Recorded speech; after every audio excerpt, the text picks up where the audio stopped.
c'est que comme ça. Il a spécialisé en droit pénal qu'il a enseigné à l'université. Il est témoin direct de l'histoire de son pays, à laquelle il s'intéresse depuis son plus jeune âge. Il était au Rwanda le 6 avril 1994 et les jours qui ont suivi. C'est écrit sur le fruit de plus de 20 ans de réflexion et de recul, pendant lesquels il a assisté à de très nombreuses conférences et s'est entretenu avec de nombreuses victimes rwandaises, Hutu autant que Tutsi.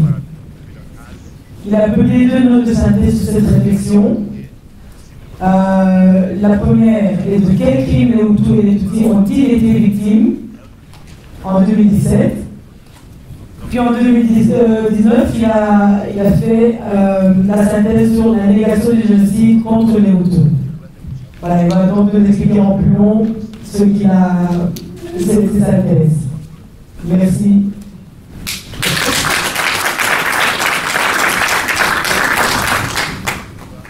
Merci beaucoup, Camille. Je vais essayer de le faire en très court, pas en plus long, justement. Je vais commencer d'usage par, comme il est d'usage, par les remerciements. D'abord, remercier vous qui êtes là un vendredi soir à 21h en train d'écouter le dernier des intervenants. C'est vraiment courageux de votre part et j'espère que vous aurez la force de ne pas être assommé. Ensuite, je remercie évidemment ceux qui ont organisé cette conférence. C'est un honneur pour moi d'être invité. Et j'en profite justement pour remercier ceux qui se sont exprimés avant moi. Je suis très heureux de les rencontrer, parce que j'ai lu leur livre notamment. Donc Madame Marie-Béatrice Umutesi, très courageuse, parce qu'elle a écrit à un moment où nous étions tous en silence, on était meurtris par ce génocide dont on a été victime. Elle a eu le courage d'écrire, et aujourd'hui son témoignage a une force incroyable, son témoignage écrit, parce que quand on écrit au plus proche des événements, évidemment ça a plus de valeur. Évidemment, le courage de Madame Judy River. J'avais qu'une seule question, c'est de lui demander, mais comment vous pouvez consacrer 20 ans de votre vie à un autre peuple, à d'autres personnes? C'est incroyable, c'est un courage incroyable. Et, elle continue encore à risquer sa vie, donc c'est quand on fait des choses qui dépassent son seul intérêt personnel, c'est vraiment super ce courage. Et puis le courage aussi du docteur Théogène Rudasingwa, parce qu'il y a quelque chose qui m'a touché dans ce qu'il a dit, quand il dit « Mon père est mort suite à la révolution ou pendant la révolution de 1959, et je suis parti en exil, j'étais bébé en Ouganda, etc. » Et à la fin de son intervention, il dit « La révolution de 1959 était justifiée. » Donc c'est incroyable d'avoir une telle force, je trouve, un tel recul sur son histoire personnelle et de le dire. Il dit il y a eu un génocide contre les Hutus au Rwanda à une époque où il était secrétaire général du FPR, idéologue du FPR. Il déterminait la politique du FPR, il défendait le FPR aux Nations Unies et il dit aujourd'hui il y a eu un génocide des Hutus au Rwanda. Donc c'est très courageux de sa part également. Je ne sais pas si on peut lui en demander plus. Et puis évidemment c'est un grand honneur puisqu'en plus juste avant moi vous mettez le docteur Mukwege, autant mettre une pression monumentale avec son discours incroyable aux Nations Unies. Donc pour moi c'est un devoir, comme vous tous ici, je pense, de participer à essayer de témoigner de ce qui s'est passé et je me sens particulièrement concerné par l'aspect juridique des choses et c'est dans ce sens que je vais essayer de compléter l'intervention de Madame Judy River. Alors, j'ai préparé quatre points. Alors, il y a une introduction, ensuite 2 questions. Y a-t-il eu un génocide contre les Hutus sur le plan juridique? Une deuxième question, est-ce qu'on peut fustiger la négation de ce génocide? Donc, si on nie ce génocide, est-ce que vraiment c'est si grave que ça? Puis le dernier point, c'est la conclusion. Alors, l'introduction. En guise d'introduction, et je vous dis, c'est le fruit d'une réflexion personnelle. Hein, et on met du temps avant de pouvoir dire les choses. Mais je dirais qu'il y a 2 points en guise d'introduction. D'abord, c'est une perspective et un contexte. La perspective, c'est laquelle? C'est que ce n'est pas un conflit entre Hutus et Tutsis. Ce n'est pas un conflit entre Hutus et Tutsis. Parce que quand on pense que c'est un conflit entre Hutus et Tutsis, Hutus contre Tutsis, Tutsis contre Hutus, c'est là qu'on se retrouve confus dans ce qui s'est passé au Rwanda. Quand vous demandez à quelqu'un pourquoi il nie qu'il y a eu un génocide des Hutus, moi je pose cette question à des Tutsis. Pourquoi vous dites qu'il n'y a pas eu un génocide des Hutus?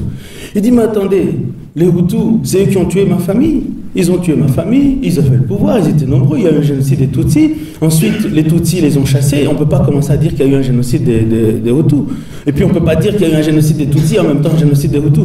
Parce qu'ils mélangent tout, parce qu'ils se disent, ben voilà, c'est les Hutus contre les Tutsis. Donc on ne peut pas dire qu'il y a eu un génocide des Hutus alors que ce sont les Hutus qui ont tué les Tutsis. Et quand vous demandez à un Hutu pourquoi est-ce qu'il nie qu'il y a eu un génocide des Tutsis, la réponse est pratiquement la même. Il dit, mais comment est-ce que des gens qui attaquent le pays, qui prennent les armes, qui prennent le pouvoir, qui tuent le président, qui chassent tout le monde, qui tuent la moitié de la population, peuvent dire qu'ils ont été victimes d'un génocide? Il ne comprend pas. Kagame, qui est au pouvoir au Rwanda, qui est l'un des plus grands criminels de guerre, selon donc, ceux qui témoignent, comment est-ce qu'on peut dire qu'il a été victime d'un génocide? C'est pas possible. Moi, je ne suis pas d'accord avec cette manière de voir. Pourquoi? Parce qu'on pense toujours que c'est les Hutus contre les Tutsis. Non. Il y a des organisations militaires et politiques qui se sont organisées, qui ont certes utilisé des Rwandais pour parvenir à leur fin, qui étaient Hutus, Tutsis, et qui ont commis des crimes contre les Hutus ou contre les Tutsis. Mais ce sont ces organisations militaires qu'il faut fustiger et pas parler, ça, Ludassingwa, je crois, l'a dit qu'il faut, we have to address that issue, de dire régime Hutu, régime Tutsi, tout ça. Et j'ai vraiment apprécié l'intervention de Mme Judy River. Je ne sais pas si elle a pensé à cela, mais à aucun moment dans son intervention, elle n'a dit que les crimes, que ce seraient des crimes commis par les Tutsis. Elle a dit les crimes du FPR, du début à la fin. Je ne sais pas si c'était spontané. Par contre, quand elle a désigné les victimes, c'était chaque fois les Hutus, les Hutus, les Hutus, du début à la fin. Donc vous voyez que quand on fait des investigations, quand on va jusqu'au bout des choses, ça devient évident. Ce ne sont pas des crimes commis par les Tutsis. Les Tutsis n'ont rien fait. Les Tutsis ne sont pas... Ce sont des gens du FPR. C'est le FPR qui est un mouvement très bien organisé, politique et militaire, qui a commis ces crimes. Et c'est en ce sens-là qu'il faut les désigner. Il faut dire toujours le FPR. Tout comme du côté de ceux qui ont tué les Tutsis, qui ont commis un génocide contre les Tutsis au Rwanda, évidemment, on va parler des miliciens et on ne va jamais dire que ce sont les Hutus qui ont fait ça. En tout cas, les Hutus ne sont pas des gens qui auraient, en tant que peuple, commis un génocide contre les Tutsis. Au contraire, la plupart d'entre eux étaient sidérés par ce qui se passait. On était victimes nous-mêmes d'un génocide contre les Hutus. On fuyait, on partait. Donc les Hutus ne sont pas les auteurs d'un génocide contre les Tutsis. Donc ça, c'est la perspective. Pour ce qui est du contexte, qui permet là aussi d'éclaircir les choses, c'est qu'il n'y a pas eu que 2 génocides au Rwanda. Ce n'était pas une histoire de génocide seulement. C'est vrai que le génocide, c'est le crime le plus grave du droit international humanitaire, mais il y avait d'autres choses qu'il ne faut pas nier. Je me souviens, j'avais assisté à une messe d'un ami du Rwanda il y a quelques années, et je dis, vous savez, pendant la guerre, il y a quelqu'un qui se retourne vers moi qui me dit, pendant le génocide, on ne dit pas pendant la guerre. Je dis, mais il y avait une guerre quand même. Ah non, on dit un génocide, monsieur. Elle ne voulait plus parler. Pourquoi? Parce qu'on a envie de réduire ce qui s'est passé au Rwanda à juste un mot, ce qu'on croit, ce qu'on pense. Non, il y avait tout au Rwanda à ce moment-là. Il y avait une guerre, bien sûr, une guerre civile, M. Ludassingwa l'a rappelé, donc entre le FPR et le gouvernement de la République rwandaise. Cette guerre a existé, c'était une guerre avec des crimes de guerre, notamment contre les soldats, pas de prisonniers, on crevait les yeux des militaires, etc. Il y avait en même temps un génocide. Là, on vient d'en parler, un génocide contre les Hutus, largement documenté, qui a été évidemment occulté pendant plus de 25 ans aujourd'hui, mais aujourd'hui c'est une évidence, comme le dit très bien Mme Rever. Il y a eu un génocide des Tutsis, qu'on connaît tous, d'avril à juillet 1994, on en a parlé, mais il y a eu d'autres choses, il y a eu des assassinats politiques, ce n'est pas nécessairement des génocides. Et il y a eu, paradoxalement, en 1994, énormément de crimes de droit commun. Donc les gens ont profité du génocide, de la guerre, pour aller commettre des crimes de droit commun, aller voler la maison du voisin, tout simplement. Ça n'est rien d'ethnique, rien. Simplement pour aller voler, s'accaparer les biens des autres, parce qu'il y avait un chaos total, il n'y avait plus d'État, plus personne ne pouvait protéger l'autre. Je me souviens quelqu'un qui m'a dit, mais en 1994, pourquoi vous n'avez pas appelé la police? Faut imaginer un peu, et je peux comprendre, il faut imaginer un peu le contexte qui était celui de 1994. Voilà pour le contexte. Ensuite, je passe directement à la définition du génocide. Donc la question, premier point, la question, y a-t-il eu un génocide contre les Hutus? Alors, pour pouvoir répondre à cette question, il faut d'abord regarder, là je fais comme en bon juriste, hein, du vendredi soir. Donc il faut d'abord regarder quelle est la définition du génocide, et puis ensuite voir si dans ce qui s'est passé contre les Hutus, on peut parler de génocide. Et il y a toujours deux éléments. Dans un crime, quand vous commettez une infraction, il y a toujours deux éléments. Il y a ce que vous faites comme acte, et il y a l'intention que vous avez, n'est-ce pas? Alors, le génocide se définit par quoi? Par d'abord des actes de génocide. Quels sont ces actes? Il faut aller les chercher dans cette définition. Alors, 1. Commettre des meurtres des membres de ce groupe, A. B. Atteindre l'intégrité physique ou mentale des membres de ce groupe. Puis le reste, donc C, D et E, soumettre ce groupe à des conditions d'existence devant entraîner sa destruction physique, ou alors faire des mesures qui entravent les naissances, ou transférer de manière forcée les enfants du groupe à un autre groupe. Ça sont les actes. On commet des actes. Voilà. Bon, maintenant, est-ce que ces actes constituent un génocide? Parce que vous pouvez tuer quelqu'un en le renversant en voiture. Est-ce que vous avez commis un génocide? Même tuer plusieurs personnes, est-ce que vous avez fait exprès ou pas? Ensuite, il y a toujours le second élément, qui est l'intention de commettre un génocide. Et c'est là, en fait, qu'il y a beaucoup de discussions en ce qui concerne le génocide commis contre les Hutus. C'est un acte, donc, c'est commettre les actes qu'on vient de citer, dans l'intention de détruire en tout ou en partie un groupe national, ethnique, racial ou religieux comme tel. Alors, la première chose, qui n'est pas dans mon slide, c'est qu'il n'existe pas, évidemment, de génocide purement gratuit. On ne tue jamais personne uniquement comme tel. C'est vraiment une nuance très particulière qu'il faut comprendre. Personne, si on prend le génocide le plus... celui qui a donné lieu à cette définition, d'ailleurs, prenez le génocide national-socialiste commis par le régime national-socialiste en Allemagne donc en 40-45, les Juifs ont été exterminés comme tels, mais il y a toujours un prétexte. On n'a pas dit, le régime national-socialiste n'a pas dit on va juste tuer les Juifs. Ça n'existe pas. Par contre, on va tuer les Juifs parce qu'ils nous accaparent, ils accaparent notre économie, parce que les Juifs ont fait ceci. Il y a toujours un prétexte. On a toujours un prétexte. Mais quand on commet l'acte, on finit par tuer la personne comme telle. Pourquoi? Parce que quand vous finissez par tuer des enfants, par tuer des vieillards, par tuer tout le monde, c'est que c'était un prétexte que vous aviez dans votre intention. Et donc c'est ça que quand on dit comme tel, c'est là que ça vient. Et c'est pour ça il ne faut pas confondre le fait de tuer une population pour des raisons purement militaires, ce qui constitue un crime contre l'humanité, et le fait, à un moment donné, vous tuez une population qui s'avère être une population Hutu, mais votre intention n'est pas seulement de prendre le pouvoir ou parce que vous n'avez pas le temps de trier entre les civils et les militaires, mais votre intention est à un moment donné, tiens, on va les exterminer aussi. Et c'est ça qu'on reproche au FPR. Et le FPR se défend, alors c'est magnifique, parce que vous avez des gens qui se défendent en disant « Nous, on n'a pas commis un crime de génocide, on a commis un crime contre l'humanité. » Ça, c'est du jamais vu dans l'histoire du droit international humanitaire. Ils disent « Non, nous, c'est vrai qu'on avait des éléments à contrôler qui ont tué des civils, mais le but n'était pas d'exterminer les Hutus, le but était simplement d'avancer. On a des militaires dont le contrôle nous a échappé. » Alors que non, leur but était, comme l'ont très bien démontré mes prédécesseurs, d'exterminer les Hutus systématiquement, bien avant évidemment le 6 avril 1994, qui est le moment où ils ont lancé l'offensive finale. Et je voudrais sur ce point appuyer sur quelque chose d'important.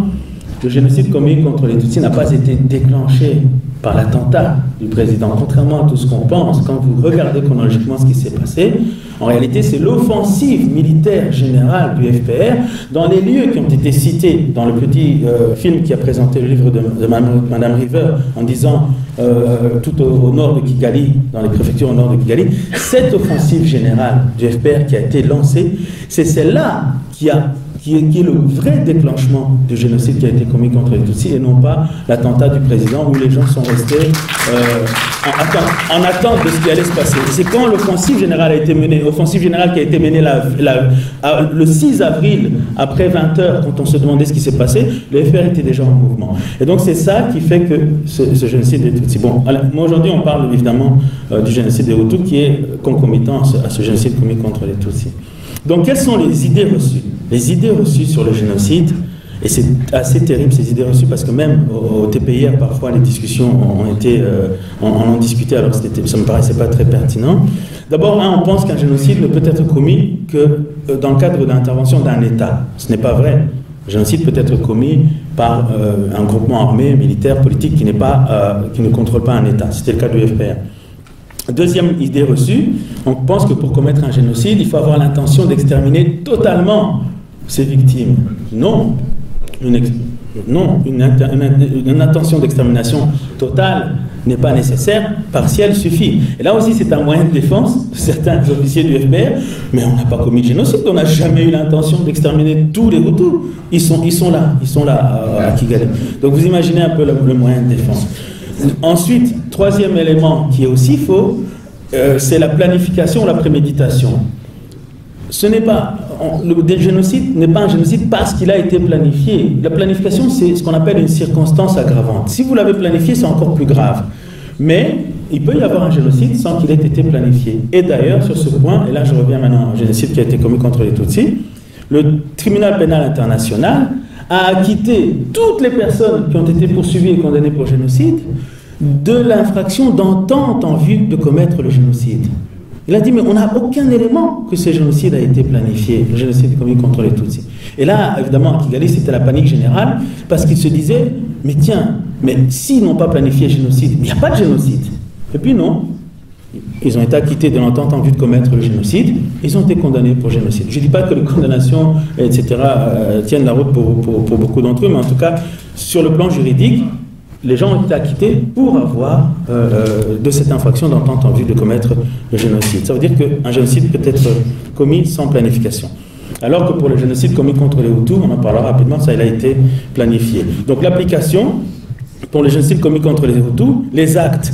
On a parlé des actes, c'était l'atteinte à l'intégrité physique ou mentale, no comment, vous avez vu, les meurtres de membres du groupe, vous avez vu, la soumission intentionnelle du groupe à des conditions d'existence devant entraîner sa destruction physique totale ou partielle, rien qu'au Congo, pousser les gens dans les forêts du Congo, pousser 2 800 000 réfugiés dans les forêts du Congo jusqu'à ce qu'ils disparaissent entièrement, les pourchasser jusqu'à Mbandaka. Mbandaka, c'est à l'ouest de la République démocratique du Congo. Ils doivent encore traverser pour aller jusqu'à Brazzaville. Les gens se sont réfugiés à Brazzaville. On a une communauté de Rwandais qui sont réfugiés à Brazzaville. Mais comment vous pouvez expliquer ça? Avec des enfants qui parlent Kinyarwanda aujourd'hui, ils sont nés là-bas dans ces camps parce qu'on les a poussés jusque-là. Donc ça, c'est vraiment le point C qui est incroyable. C'est une illustration incroyable de cet acte qui était prévu par la Convention. Ils étaient d'ailleurs très visionnaires, je trouve, en 1948.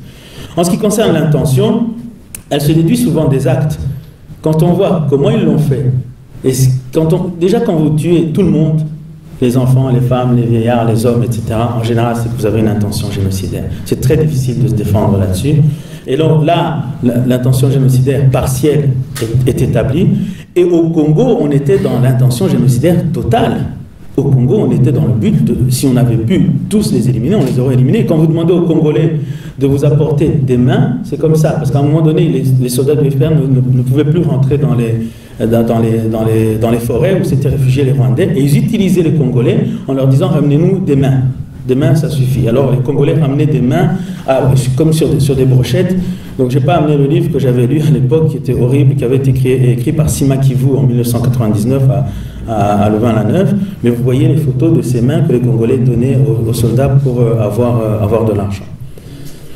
Ensuite, y a-t-il eu un génocide contre les Hutus?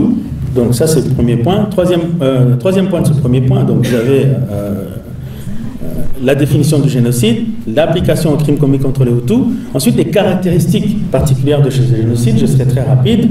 D'abord et c'est pour ça qu'on est ici, c'est l'impunité. Comment peut-on commettre un génocide et être impuni? Et ça c'est la politique, c'est la géopolitique. C'est incroyable ce qu'on voit. Comment est-ce possible? Comment est-ce possible? C'est une honte absolue.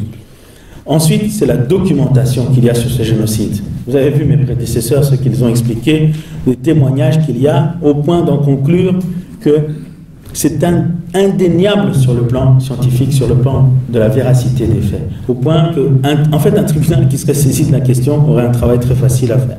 Deuxièmement, c'est la planification qui a entouré ce génocide. On a planifié de le commettre, Et en même temps, on a même planifié un discours qui allait accompagner ce génocide, qui fait que ça a mis 25 ans pour qu'on puisse même s'asseoir ici et dire « Tiens, il y a eu un génocide contre les Hutus ». Les Hutus eux-mêmes ont été victimes d'une telle propagande que certains n'osaient pas dire qu'ils ont été victimes d'un génocide alors qu'ils ont été victimes d'un génocide. C'est quelque chose d'incroyable. Vous imaginez l'aliénation de la victime jusqu'à ce stade-là. Alors ça a été planifié, soigneusement planifié, avec une communication. Parce qu'en 1994, il y a quand même un problème politique de base. Vous avez le FPR qui fait partie des partis d'opposition, mais qui lui est un groupe armé qui a signé des accords d'Arusha avec une république qui est indépendante. Il signe des accords d'Arusha. On doit mettre en place ce qu'on appelle le gouvernement de transition à base élargie. Donc on doit l'élargir au FPR. Et vous avez un gouvernement de transition qui est déjà en place. Et à la faveur d'un avion qu'on abat, il lance une offensive militaire généralisée. Et là, M. Luc Machal, le colonel Machal, nous avait expliqué qui est ici d'ailleurs, nous avait expliqué dans une conférence que l'offensive militaire du FPR nécessitait au moins 6 mois de préparation, qu'il était impossible de la lancer comme ils l'ont lancé, soi-disant en ayant entendu l'avion être abattu. Donc on peut déjà savoir qui a abattu l'avion. Et bien, ils lancent cette attaque et vont jusqu'à la conquête totale du pouvoir. Mais dans ce contexte des accords d'Arusha, comment pouvez-vous justifier cela? Comment pouvez-vous justifier une prise du pouvoir totale d'un parti qui est à l'extérieur du pays, qui a pris les armes et qui vient de signer des accords avec une république qui a déjà atteint le stade de la démocratie entre l'opposition et le gouvernement en place de l'époque? Impossible autrement que par un discours bien rodé, avec un embargo total contre l'armée en face, avec une manipulation des Nations Unies qui sont sur place jusqu'au casque bleu, et vous y allez, et puis ensuite vous salissez vos victimes et vous les exterminez jusqu'au Congo en disant que vous ne voulez pas qu'ils soient aux portes du Rwanda. Mais oui, c'est des Rwandais, et on les extermine et on va jusqu'au Congo-Brazzaville. Voilà donc comment cette planification est pire encore que ce que l'on peut penser aujourd'hui. Quatrième point, la narration libre et la revendication. Alors ça, c'est vraiment parmi les choses qui me choquent le plus, c'est quand je vois des témoignages sur YouTube où vous avez un officier du FPR qui dit « Oh, vous savez, moi, je suis militaire, je ne suis pas un policier. » Un militaire, quand il voit un ennemi, un policier, quand il voit un voleur, il court derrière, il met son fusil sur le dos et il court derrière pour l'attraper. Un militaire, quand il voit quelqu'un, il enlève son fusil du dos et il tire. Il dit « Moi, je suis militaire, ces réfugiés, je devais les rapatrier, je n'allais pas courir derrière eux. » Voilà, c'est tout. Donc quand vous entendez ça sur YouTube et que ces gens se promènent librement, c'est inadmissible. Comment est-ce que quelqu'un peut revendiquer des crimes comme ça publiquement? C'est quand même pas possible. Ensuite, l'efficacité. Oui, ça c'est quelque chose de terrible. Un génocide, ça a quand même le mérite parfois d'être efficace. Et c'est pour ça que les gens ont disparu. Les gens ne sont plus là. Toutes ces victimes que vous citez, qui avaient des noms, qui avaient des familles, elles ont disparu. Et ce qui est terrible dans le cas du Rwanda, c'est que le FPR a saisi au Rwanda l'intégralité des registres de la population rwandaise. L'intégralité des Rwandais. Les Rwandais, on n'était pas en Somalie. On était dans un pays très bien organisé, parfaitement organisé. Les naissances étaient répertoriées. Les gens avaient des cartes d'identité. D'ailleurs, c'est une des grandes polémiques. Donc, jusque dans la dernière commune, toute la population du Rwanda, on a les cartes d'identité des gens qui vivaient en 1994 au Rwanda. On peut tous les retrouver dans les registres communaux et on peut savoir où ils sont allés.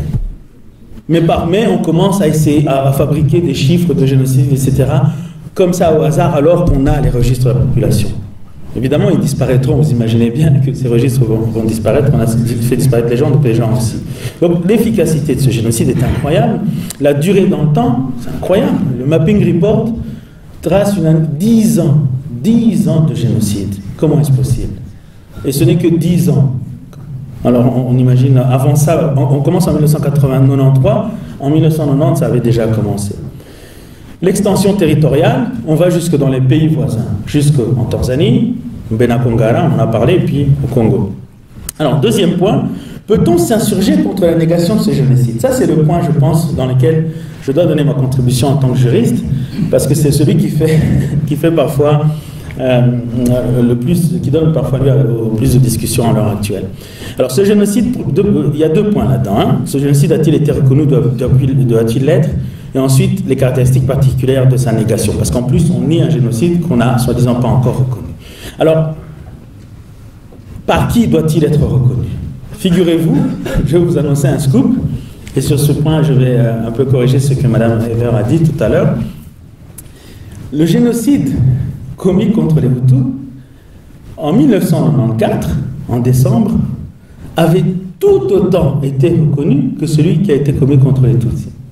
À aucun moment, la résolution du 8 novembre 1994, qui a créé le tribunal pénal international sur le Rwanda, n'a dit que c'était un génocide commis contre les Tutsis ou que ce n'était pas un génocide commis contre les Hutus. Ça ne figure nulle part dans la résolution. Et je vais vous dire, ce qui est terrible, c'est que cette résolution qui est prise le 8 novembre 1994, elle fait suite à un rapport des Nations Unies lui-même, le rapport Gersony dont on parle, qui, quand on lui dit tiens, il y a eu un génocide au Rwanda, il y a eu un génocide, allez voir, parce que le FPR dit qu'il y a eu un génocide, parce qu'évidemment ils veulent utiliser déjà à ce moment-là le génocide pour conserver le pouvoir. On envoie Robert Gersony dans le cadre du Haut Commissariat aux droits de l'homme des Nations Unies, et il sillonne les 3/4 des préfectures du Rwanda de l'époque, et à l'issue de son rapport en octobre 1994, il se rend compte que la plupart des massacres ont été commis par le FPR. Bien sûr, il y a eu un génocide des Tutsis à ce moment-là, mais quand il interroge les paysans, il interroge les victimes, il interroge les survivants, on lui dit les témoignages sont les mêmes sur tout le territoire, c'est le FPR, c'est le FPR, c'est le FPR. Il rend son rapport. Donc son rapport, qu'est-ce qu'on en fait? Ça ne correspond pas à la vision de ceux qui ont soutenu le FPR de l'époque, Nations Unies, qui utilisent les Nations Unies pour arriver à leur fin. Donc atteindre les richesses minières du Congo de manière totalement incontrôlée, ce qui fait qu'on a parfois 2 iPhones ici aujourd'hui, c'est le seul avantage. Donc à ce moment-là, on lui dit, mais ça ne correspond pas à ce que vous deviez trouver, monsieur. Ça ne correspond pas. Donc le rapport Gersony, qui est un rapport documenté, proche des faits, on l'escamote sur cet angle-là. Par contre, on émet cette résolution du 8 novembre 1994 qui dit qui crée un tribunal pénal international pour juger les actes de génocide commis au Rwanda et sur le territoire des pays voisins entre le 1er janvier 1994 et le 31 décembre 1994. Donc au départ, Gersony aurait dû arriver et dire qu'on va créer un tribunal pénal international pour juger le génocide commis contre les Tutsis entre avril et juillet 1994, avant la prise du pouvoir du FPR. Non, on a une résolution large qui dit bien du 1er janvier au 31 décembre, donc après la prise du pouvoir du FPR le 16 juillet, et en plus des actes de génocide tout court. À aucun moment on identifie des victimes ou qui que ce soit, et en plus de manière assez neutre. Ce n'est que pour des raisons politiques, et je dirais géopolitiques, que le bureau du procureur décide, lui, de ne poursuivre que les crimes qui ont été commis contre les Tutsis pour absoudre le FPR. Donc il y a plein de raisons qu'on peut encore discuter, mais sur le plan juridique, c'est simplement une décision politique du bureau du procureur qui lui-même, d'ailleurs, on l'apprendra plus tard, n'avait pas cette intention. Les procureurs, Goldstone à l'époque, quand il est nommé, et par la suite c'est ceux qui lui ont succédé, leur but c'est de poursuivre comme le mandat du TPR le leur donne, on va poursuivre tout ce qui s'est passé. On leur dit non, vous poursuivez qu'une seule partie belligérante et vous allez chercher les gens sur lesquels on va mettre l'existence d'un génocide commis contre les Tutsis. Donc le génocide commis contre les Hutus, à ce moment-là, il aurait très bien pu être poursuivi et le mandat du tribunal pénal international, qui est en train de terminer ses travaux, aurait très bien pu justifier la poursuite des crimes commis contre les Hutus.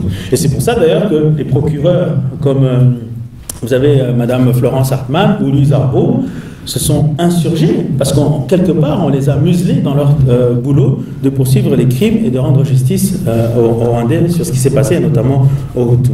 Donc, comment est-ce qu'un génocide est reconnu? C'est comme cela l'a été par les rapports des Nations Unies, mais on est tous habilités à reconnaître l'existence d'un génocide. J'ai vu un post sur vidéo, c'est Madame Zaneza, je pense, qui est ici aussi dans la salle, mais elle a bien expliqué aux gens qu'à partir du moment où il y a un crime qui a été commis, on a le droit de le dénoncer, peu importe d'ailleurs que quelqu'un d'autre ait été victime du même crime. Donc on est tous habilités. Qui définit le génocide? Qui définit le génocide? C'est la loi. La loi internationale, en l'occurrence. Vous avez une convention de répression sur les crimes de génocide, à laquelle la plupart des pays ont adhéré. C'est elle qui dit ce que c'est qu'un génocide. Donc par la suite, nous, on est témoins des actes qui se sont produits, on peut les qualifier, et ensuite, évidemment, c'est comme dans n'importe quel crime. Si quelqu'un vous vole votre portefeuille ici, et que je dis, mais attendez, vous dites, on vient de me voler mon portefeuille, mais quelqu'un ne va pas vous dire, mais on ne t'a pas volé ton portefeuille, attends qu'un tribunal le qualifie. Vous n'allez pas dire ça à la personne, mais attends qu'un tribunal le qualifie. Non. Ce qui arrive concernant le génocide commis contre les Hutus, on crie. On a même les auteurs du génocide qui viennent dire, mais nous aussi on a fait un génocide, c'est effectivement quelque chose qu'on a fait, des anciens soldats, etc. Vous allez à la police, commissariat fermé.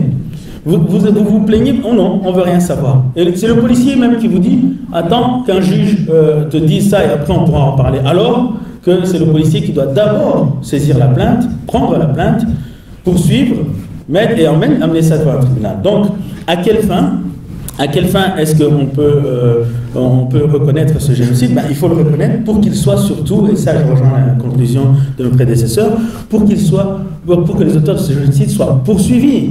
Poursuivis comment? On peut créer aujourd'hui un tribunal pénal international. Et alors ce qui est bien, c'est qu'on peut préciser sa mission pour punir le génocide commis contre les Hutus sur le territoire du Rwanda et des pays voisins. On peut spécifier aujourd'hui, puisqu'on est tous d'accord que le tribunal pénal international n'a pas fait ce boulot. Donc on peut, et c'est un acte cette fois-ci de revendication politique, que tous les survivants du génocide commis contre les Hutus doivent pousser près des États, partout où ils sont, en disant on veut justice, on veut une justice, puisque le Rwanda aujourd'hui est aux mains de ceux qui ont commis ce génocide, et qui, comme on l'a expliqué tout à l'heure, déploient tous les moyens pour ne pas être inquiété sur ce point. Il faut pousser pour qu'il soit persona non grata partout et qu'ensuite ils soient poursuivis pour les crimes qu'ils ont commis. Ce n'est pas normal de s'installer et de dire voilà, nous sommes des sauveurs ou des libérateurs, alors qu'on a ce qui est documenté ici par nos prédécesseurs. Donc, peut-on s'insurger contre la négation de ce génocide? Bien sûr qu'on a le droit de dire que quelqu'un, oui, on n'a pas de loi qui punit la personne qui nie qu'il y a eu un génocide des Hutus. Oui, évidemment, nier le génocide des Hutus, c'est quelque chose mais de banal, mais d'anodin. Moi, j'ai quelqu'un qui m'a choqué quand j'étais étudiant. Et je vous dis, jusqu'à présent, je n'arrive pas à oublier cette phrase. J'avais dit, mais tu sais, nous, on a énormément de gens qui sont morts au Zaïre, on a de la famille, on a des... Il dit, évoquer, il avait mis dans une interview, il me l'avait dit oralement parce que je le connaissais, évoquer le sang des Hutus, c'est salir le sang des Tutsis. Donc, dire une phrase pareille. Et il fallait qu'on se taise à ce moment-là. Donc, c'est grave ici. Donc, les caractéristiques particulières de cette négation, c'est la dénaturation du crime. La dénaturation du crime, c'est de dire, mais non, c'est pas un génocide. C'est quoi alors? Vous avez des gens qui enquêtent de manière neutre et qui sont face à l'évidence des faits sans être juristes. Madame River, en fait, il faut la féliciter sur ce point, c'est que sans être juriste, ça lui paraît évident que c'est un génocide. Donc, c'est en fait en sa faveur de ne pas être juriste et que ça saute à ses yeux. Mais on essaie de dire que ce n'en est pas un parce que, évidemment, quand il y a un génocide, il faut réagir. Cette communauté internationale qui, en fait, n'existe pas, doit réagir. La justification par l'existence d'autres crimes. Mais non, ce n'est pas parce qu'il y a eu d'autres crimes au Rwanda qu'on doit justifier l'existence d'un génocide qui s'est passé contre les Hutus, qu'on ne doit pas le poursuivre. Ce n'est pas parce qu'il y a eu d'autres crimes. Ça ne marche pas comme ça. Aucun criminel ne doit avoir la tranquillité. La minimisation du nombre de victimes. Ça, c'est assez choquant. Vous savez, je parlais du Congo tout à l'heure, du Zaïre. Oui, écoutez, il y avait 2 800 000 réfugiés. On a rapatrié 500 000 au Rwanda, il y en a 400 000 qui sont encore dans les forêts du Congo, et à tout casser, il y a eu à peu près 100 000 morts qui sont morts parce qu'ils voulaient fuir dans le Congo, ils sont morts presque tués par les serpents. Vous faites le compte, 400 000 qui y sont encore, 100 000 qui sont morts presque parce qu'ils ne voulaient pas rentrer d'eux-mêmes, et en les forçant, ils sont morts presque par hasard, 500 000 qui sont rentrés, on est à 1 million, mais... quand les organisations humanitaires sont intervenues en juillet 1994 pour donner de l'aide, notamment les doses de choléra aux gens qui étaient en train de mourir, on avait compté 2 800 000 réfugiés. Comment est-ce qu'on fait? Où est ce 1 800 000 personnes? Où est-il? Et là, on parle des chiffres donnés par les bourreaux eux-mêmes. Ça, c'est aussi quelque chose d'incroyable. Les bourreaux qui donnent les chiffres. C'est eux qui proposent les chiffres.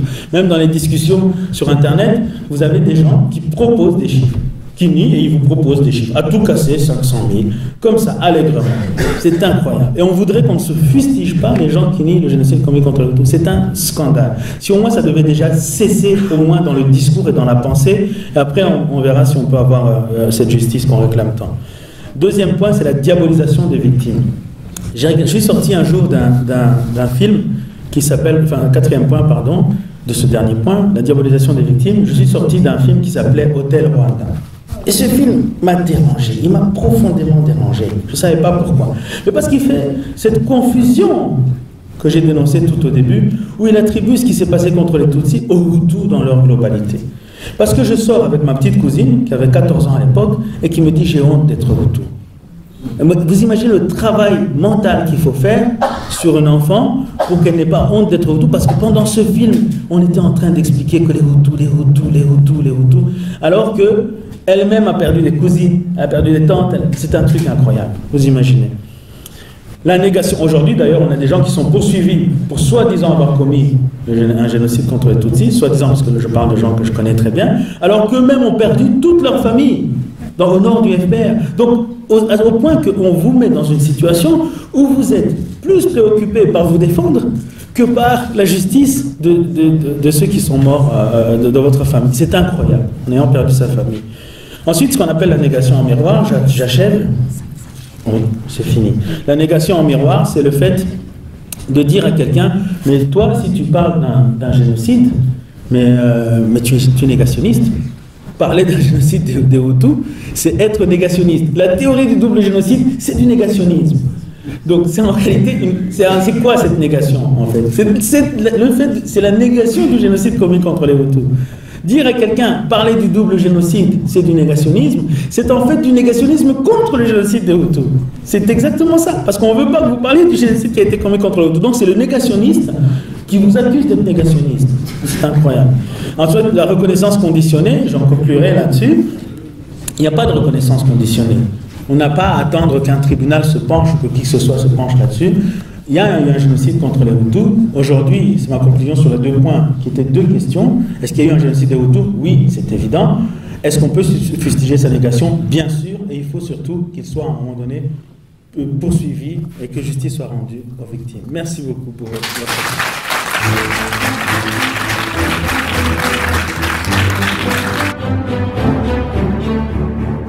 attention.